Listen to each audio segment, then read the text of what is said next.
All right, I bet you're wondering, has Kamala made a decision yet? Have you made a decision yet? No, I have not. But you say in your book, I'm not done. That is correct. I am not done. I have lived my entire career a life of service, and it's in my bones. And there are many ways to serve. I've not decided yet what I will do in the future beyond what I am doing right now. Yeah, she's not done yet. Something she always says at last call. Question is, how will she ever know? She dropped out before the first primary, somehow became vice president, then was humiliated by Trump. She doesn't know when she's had enough. Just ask the bartender at Chili's. Then there's Gavin, who says he'll consider a White House run. I'm looking forward to who presents themselves in 2028 and who meets that moment. And that's the question for the American people. Is it fair to say, after the 2026 midterms, you're going to give it serious thought? Yeah, I'd be lying otherwise. I'd just be lying, and I can't do that. I'd be lying, and I can't do that. Well, since you can't lie, what tequila were you nursing while the Pacific Palisades burned? And what was it like banging your campaign manager's wife? Of course, he's just waiting for us to forget that his state looks like an overturned porta potty. But with fake crime statistics and fake boobs, why not have a fake governor? In an interview last week, Newsom painted himself as a latchkey kid struggling to make ends meet. It was also about paying the bills, man. And it was just like hustling. And so I was out there kind of raising myself, turning on the TV, started, just getting obsessed, sitting there with the Wonder Bread and 5 stacks of, it's like the White Stack 5 story. Come on. Kraft macaroni and cheese. Bro. He watched one episode of Good Times. It's a nice story, except that it's about as flimsy as the drawstring on J.B. Pritzker's moo-moo. Because while Gavin was hustling, he was featured in a Children of the Rich article detailing his ties to billionaire oil man Gordon Getty. His dad worked for the Gettys, and the same Getty fortune bankrolled Gav's first business venture, a winery. This guy owned a wine shop at 24 years old, back when yours truly was still doing nude modeling to pay for alcohol. Those pictures follow me everywhere. So the man didn't hustle for rent, he hustled the truth. It's like when Hollywood celebs say they lived out of a car before they made it. They don't tell you that the car was a Mercedes Maybach and was parked in front of their parents' mansion in Malibu. He wasn't even one of those poor kids. Hell, poor kids don't have pet otters like Gavin did. Gavin actually had a pet otter, which also means he had pet fish to feed said otter. But he's lucky he started from privilege. He never had a real job. And once he gained power, he counts on Wikipedia editors to make him working class. And then you count on nobody bothering to look it all up, which is a bad strategy in this day of Grok and ChatGPT and a public who no longer believes anything coming from the media. But the entire party depends on ignorance as a survival mechanism. Whether it's White House renovations, Gav's fake origin story, Joe Biden's health cover-up, everything the Dems deny can be exposed with something as simple as a Google search. The days of a journalist having to do a deep dive for 3 days to find the truth, that's over. Hell, I can discover the truth between sets on my thigh master. But this party believes their supporters won't bother to check.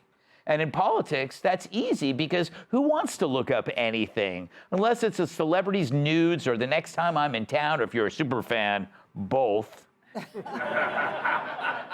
But that brings us to the socialist from Queens who believed the worst outcome of 9/11 was Islamophobia, citing his aunt who stopped using the subway. I want to use this moment to speak to the Muslims of New York City. I want to speak to the memory of my aunt.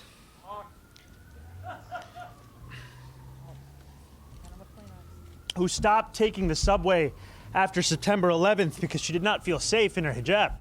Oh, poor thing. I don't know about you, but I think worse things happened on and since 9/11. and she not using the subway, she was just ahead of us. Not riding the subway is what people do to avoid getting murdered by people her nephew protects. And not only that, it wasn't even her freaking aunt, but actually a deceased distant cousin, he clarified on Monday. Probably never happened, let's be honest. But once again, here's where Google becomes the left's kryptonite. In 25 years since, I've come across 3 murders directly attributed to anti-Arab hatred. Meanwhile, a study by the Department of Justice estimates that 23 to 27 honor killings occur annually in the U.S. But Zohran expects you to express complete empathy for people like this relative, but never the same empathy for victims of October 7th or crime in general. But Dems are more interested in seeking votes than seeking the truth. And they assume their supporters will never check the paper trail. That's the point. The past doesn't matter. The truth doesn't matter. The only thing that matters is that you don't look it up. Let's welcome tonight's guest. He shades between shows, but not his face. Host of the Guy Benson Show, Guy Benson. Democrats accuse her of unnecessary roughness. Host of the Michelle Tafoya podcast, Michelle Tafoya. You may have seen this comedian selling his own blood. Writer and comedian Joe DeVito. And she moonlights as a skeleton at a medical college. New York Times bestselling author and Fox News contributor captive.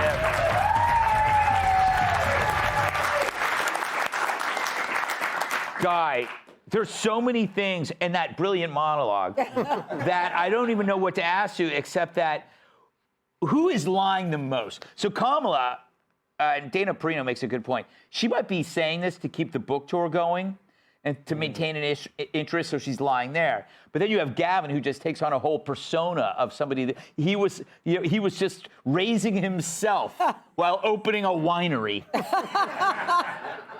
And then Zohran with the aunt who doesn't exist. The aunt who doesn't exist. I guarantee, and the deceased, is the cousin deceased?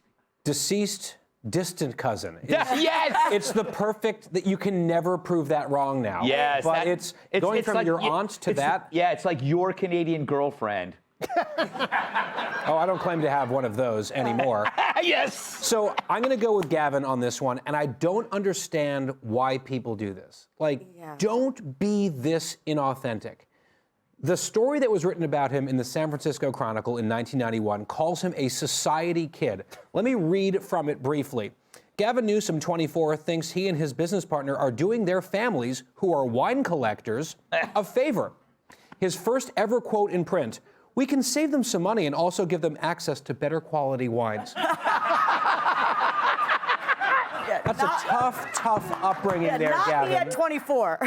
So, and by the way, good for him. If he's got enough money to start a wine company in his early 20s, that's fine. But don't pretend that you were subsisting off of Wonder Bread and mac and cheese. It's such an obvious lie. Trump, by contrast, is very rich. He's like, I'm really rich. And so, he flies around in an airplane with his name on it. Right? He builds buildings with his name on it. He eats Big Macs on his airplane and then sits on his golden toilet. He doesn't pretend to be anything other than what he is.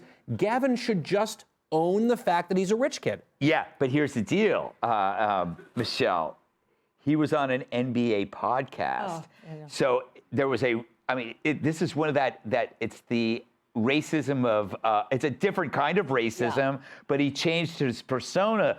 Oh, these black guys understand white bread and raising in a single household. I can't talk about my wine to them, but Trump would. Trump would, because Trump would understand that the NBA guys are aspirational. They want to be him. And a lot of them drink wine. I know an NFL player who makes wine. This is not a lie, but I'm going to tell you right now. When I got up this morning, I listened to a podcast, and the host said, I want you to imagine just the first person who comes to your mind who really, really annoys you, because I want to make you accept that person. And the first person that came to my mind was Gavin Newsom. I swear to God. Now, I grew up in California, so I'm really pissed off about everything he's done there, including all these lies. And I hate that these NBA guys or these basketball guys sort of bought what he was selling. Like, you should know better than that. Now, California is known for a couple things. One of them is wine. unlike fine wine, Kamala does not age well. So the more time she's out there, it just gets worse and worse and worse. So that's that kind of wine, okay? And then there's They left the cork off. They left the cork.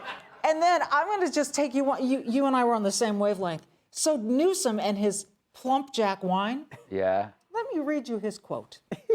Plump Jack is about demystifying the wine buying experience and removing the intimidation factor.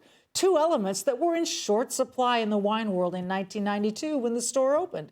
Suddenly, there was a place where consumers could learn about wines in a friendly, helpful atmosphere, where they could feel free to ask questions, where the selection was large and the prices fair, and where, in homage to the store's Shakespearean namesake, wine was once more associated with the spirit of fun and adventure. Yeah, As though it never was. I mean, what is he trying to sell? What he was trying to do was he gets the guys in on the wine and he bangs their wives. Go ahead.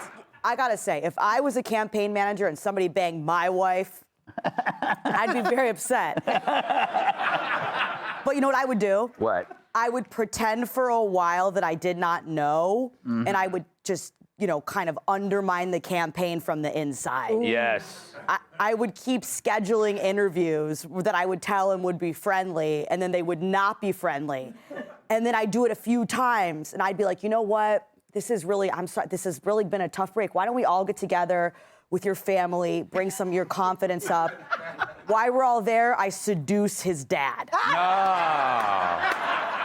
So now I've tanked your campaign, and I'm your stepmom. Nice.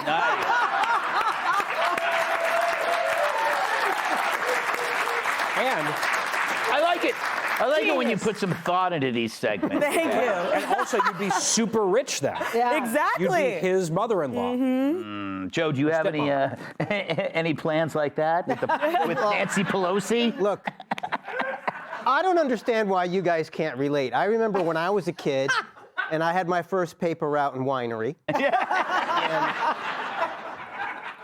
It's so hard to find Merlot that pairs well with macaroni and cheese. So true. Yeah, I mean, he could barely afford to have his childhood Tai Chi lessons. So it's easy for him to lie because he's an empty, soulless reptile person. So he'll just assume whatever persona is there. Kamala's not quite as good at that. They actually found that she's polling as a less viable candidate than Dwayne Johnson, The Rock, which I don't know why that's surprising. She should be polling less than an actual rock. Yes. For how stupid she is. But Zohran is the one who's got me the most scared. And he's proof of the expression when people say, well, things can't get any worse. And now we have him. Because you remember the good old days when we made fun of Bill de Blasio because he ate a slice of pizza with a knife and fork? Yeah. Now we got Mondami shoveling food into his mouth with his hands. So what's the next mayor going to be eating ramen with his feet? Like, what's going on with this city here? And I say that not to be culturally insensitive, but at his $1 zillion wedding, they had some pretty fancy-ass silverware going on. So I don't want to hear about this as a cultural thing here. Yeah, no. He's just a liar. He majored. How do you pronounce the name of his college? Bowdoin. Bowdoin. He is. Do you know what he graduated in? Africana Studies. Yeah. Africana. Do you know what that is? I don't know what that is. Well, he's from Uganda. Oh yeah. So, whatever that means. No, he actually was born there. That's why he was African. But he's not African. He just happened to be born there. Yeah. It would be like me being born in a Walmart and claiming I'm a member of the Walmart family. Want even more Fox News on YouTube? Become a Fox News Patriot today. Click join to find out how.